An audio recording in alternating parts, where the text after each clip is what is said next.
কে কোন দল করে ওটা আমার দেখার দরকার নেই। আমি দেখবো লোকটা মানুষ কিনা এবং তার যোগ্যতা আছে কিনা। যদি যোগ্যতা থাকে, ছেলে হোক মেয়ে হোক, তার কাজের ব্যবস্থা করার চেষ্টা করবো 100 ভাগ, তার কাজে লাগিয়ে দেবো। সে দলের লোক হোক, আমাকে ভোট দেন আর না দেন।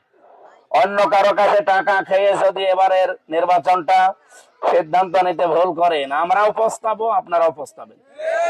আর এমন কোন দলকে ভোট দেবেন না আপনি যে জানেনই যে ও জীবনে পাশ করবে না, এরকম দল নেই। এই দেশে বহু দল এরকম আছে যে ওই দলের শুধু সভাপতি আর সেক্রেটারি, আর কেউ নেই। সুতরাং এরকম মানুষকে দিলে আপনি কিন্তু ইসলামের নাম নিয়ে দিলেও ঠকবেন, কারণ সে তো পাশ করবে না, ভোটটা নষ্ট হবে। সুতরাং যারা চলে গেছে, এই বিল্ডিং এ উঠতে 2টা সিঁড়ি আছে, এই 2টা সিঁড়িতে 10-20টা থাক আছে। আমরা মনে করেন একেবারে 19 নম্বরে আছে, আর একটু ঠেলা দিলে একেবারে 20 নম্বরে চলে যাবে। আর যারা আছে অন্যান্য আছে ইসলামের নাম নিয়ে হোক, তারা কেবল 2 নম্বরে 3 নম্বরে আছে, ওদের এখন 19 নম্বরে উঠতে আরো 54 বছর লাগবে। এই জন্য ভোটটা নষ্ট করেন না কারো আবেগে পড়ে।